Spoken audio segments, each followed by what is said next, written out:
YouTube, what up? Good evening. I'm recording today just to show you how you can go about mixing your henna and some optional things that you can put in. Now, the first thing I want you to know is that if you go ahead and get your prep together first, then everything else is a breeze. So I want to apologize in advance. I'm recording in the kitchen, which means the dishwasher is running and the fish filter is working over there. The little fishies. See the little fishies?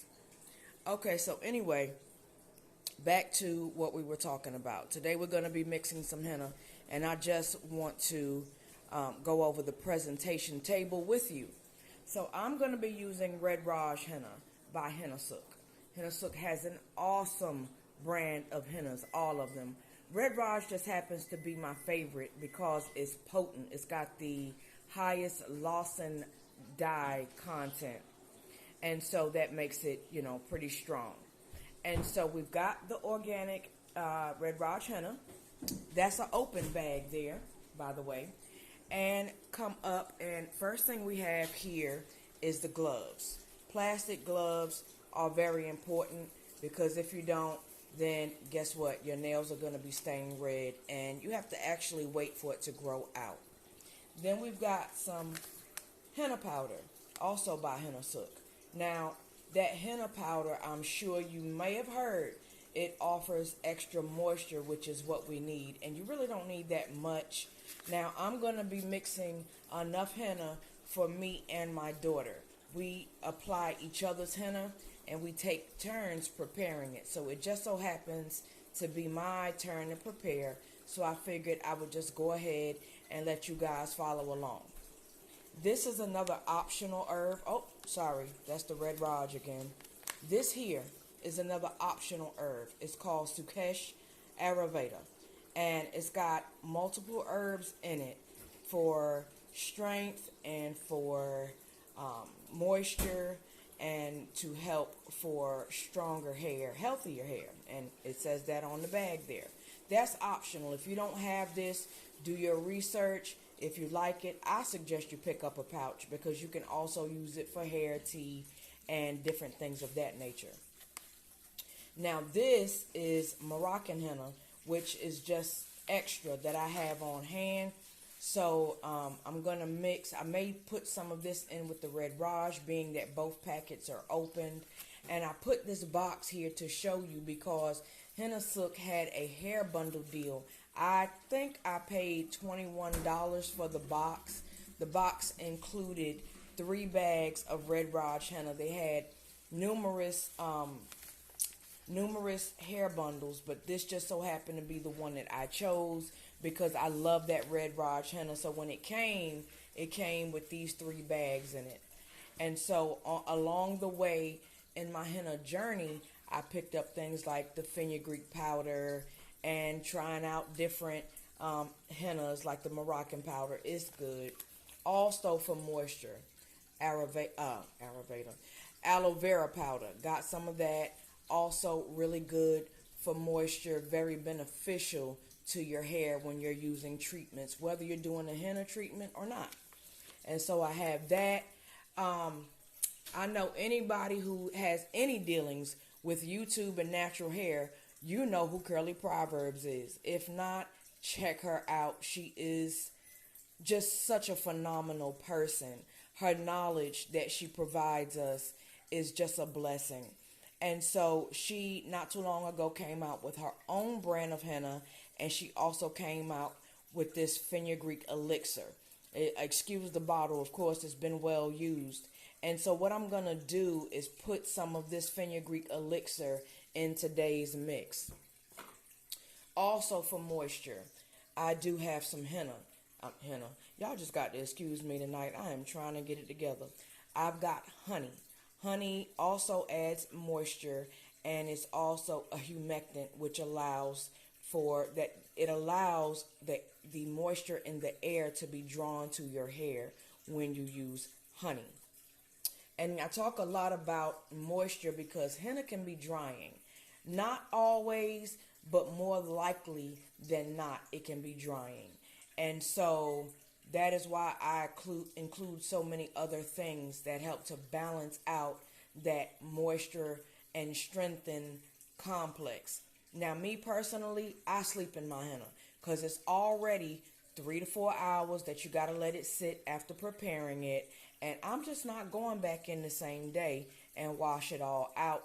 So what I'm going to do is go ahead and prepare enough for me and my daughter, and she'll put mine in, I'll put hers in, and then we're going to bed, and we'll pick this thing up tomorrow with the wash and condition and all of that good stuff. Now, this right here is optional. However, I'm the type of person, I like to, find hacks.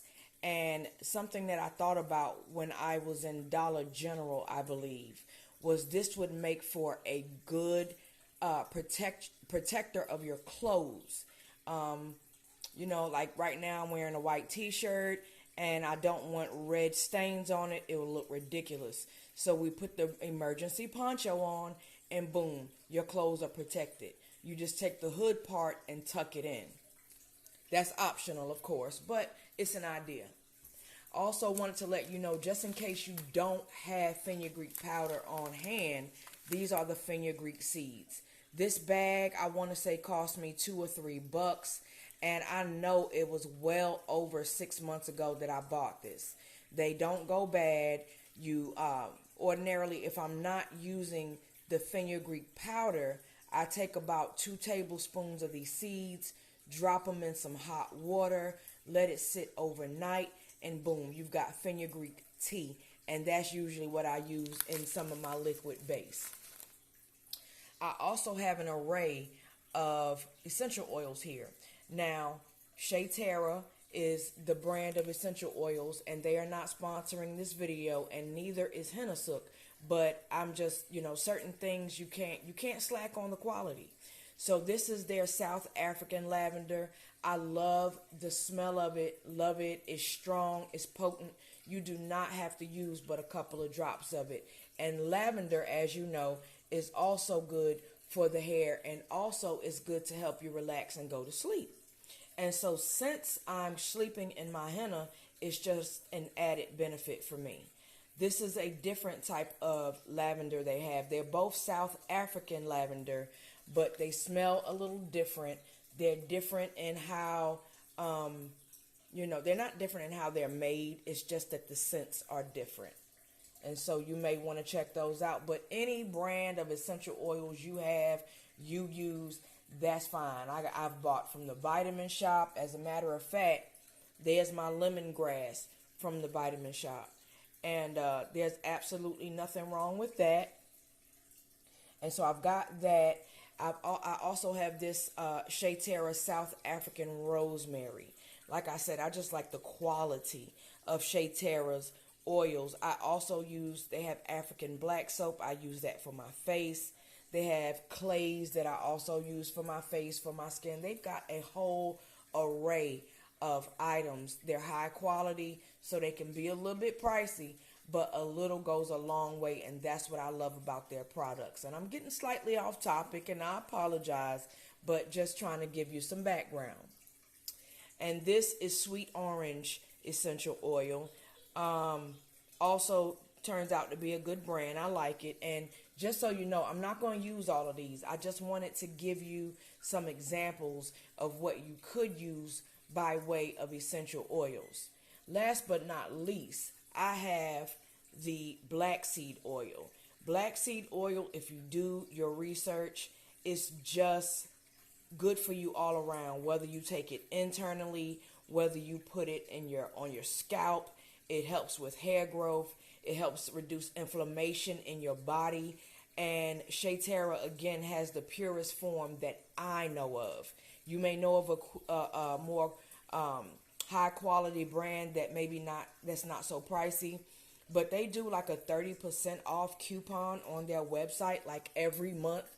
And so I always take advantage. They have the Egyptian, which I have here, and in the back I have Ethiopian, which to me is even stronger, especially in the taste, because I have taken them internally, and they do overall make you feel better. Getting back on topic, another item that I'm considering using tonight for moisture will be the coconut milk. Now, how I would go about it is after I've mixed my henna and after it's sat for the 3 to 4 hours, I would then go ahead and add some coconut milk for the moisture and then apply it to our hair. That's optional as well, but it's certainly doable. Coconut milk is again good for the scalp, and I've also made a hair tea with coconut milk. And so the the can is already open, and so what I'm trying to do is go ahead and use this up. I just keep it in the refrigerator till I need more, and then I go ahead and pour out what I need. Another option for your henna as far as your liquid base is hibiscus. This is another herb that's supposed to be very beneficial for the hair. I am going to add that in with my water apple cider vinegar mix so as to add more nutrients and benefits to the mask.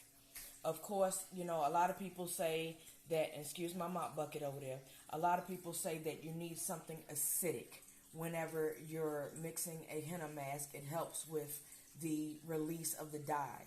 So this is my apple cider vinegar I picked up from my local grocery store. I just tore the little label off because any apple cider vinegar will do, preferably with the mother. But if not, apple cider vinegar is fine. If you don't have this, then you can use a tea base, hot water, couple of tea bags. If you don't have that, you can use plain water, hot water, distilled, of course. If you don't, you can add coffee. Just put some instant coffee in some really hot water, mix it up, let it cool down a little bit, and mix your henna. So you've got a great many options for what you can do in terms of your henna. Now, I went out and got this bowl. This is now going to be my designated henna bowl. And I got this bowl because some people say not to use metal. Some people say it doesn't matter. But I also like to do clay mask. And I know with bentonite clay, you are not supposed to use metal because it will deactivate your clay. So I'm going to do, a 2-for-1. This is going to be the henna bowl, and it's also going to be the bowl that I mix all my hair mask in, clay and all, so that I'm not using metal, and that way it's a one-size-fits-all type of bowl. Also, this right here is just a plain old hair shower cap. It's a shower cap, and people market these as quote-unquote bowl covers. But just grab you a shower cap out the drawer, cover your bowl, and keep it moving. No sense to buy them separately because it's the exact same thing. Now, I bought these off Amazon. I want to say it's like 100 in a pack. And I love that they are individually packaged. So you take out one or two if that's what you need. You use them. You can wash it on hand and reuse it, hang it in the shower, use it for next time. After you do that a couple of times, if it's ratted and tatted, throw the thing away, get you another one. So that's what that's about. And of course, I got this towel here because this is a wood table and I just don't want to stain anything and mess anything up. So this is one of the towels that have taken a licking and keep on ticking. You see the bleach spots? And so I'm going to use that to mix everything on. And what I'm going to do is come back when I've started the mixing process. I'm going to enlist my daughter to come in here and, record so that I can show you guys the mixing process, approximately how much I use for both of us. If you've been using henna for a while, then you know that you pretty much eyeball it. You can almost tell if you know your density and length of hair, you can almost tell how much henna you're going to need for the mask. And also on the Henna Sook website, it tells you approximately how much henna you're going to need for one use based on your length. Also on the back of the packet, it talks about how much you need and how often to apply it. So today is Saturday, December 4th. It says every 4 to 6 weeks, which means that I last hennaed my hair on November 2nd. And so it's time. It's been within that 4 to 6 week range. And so I'm going to go ahead and get this done for us this evening. And so this is the possible outcomes if your hair is lighter than mine. Right now, my hair is jet black pretty much with the exception of gray sprinkled throughout. And so I do intend to bleach my hair at a later date just to lighten it some so that I can really see and experience that henna color, because I think these are the most beautiful shades of red that I've ever seen. And so that's gonna also be a video to come. And this is the range you could expect with the Moroccan henna, depending on your hair color. And so, it also talks about the mix, what you can use, the things you can add, and it just, goes over what you need to do to get your hair ready and what to put in for moisture. So that's it for now. We're going to adjourn for now, and then after I am ready to get this mixing, I got some hot water boiling in the background. I'm going to let it cool down a little bit, and that's why you hear the microwave beeping as well. So I'm going to go ahead and get that out and get set up for the mix. And so I will see you shortly, and we're going to get to mixing. Of course, if you have any questions, if there's anything that I can do to help you in your henna journey, or you're new to Ayurveda, I'm not an expert, but I will more than gladly answer your questions. And I also forgot to mention in the back, by way of prep, are my vinyl gloves over there. I got a box of 100 of those from Amazon, and also the paper towels. You need, just in case of oops moments, you need something, to go ahead and get that cleaned up. But in any event, we're going to get the mix in here in a few moments. Let me go ahead and gather the last few things I need, the water, the coffee, whatever it is I'm going to use. And I will see you later. See you soon.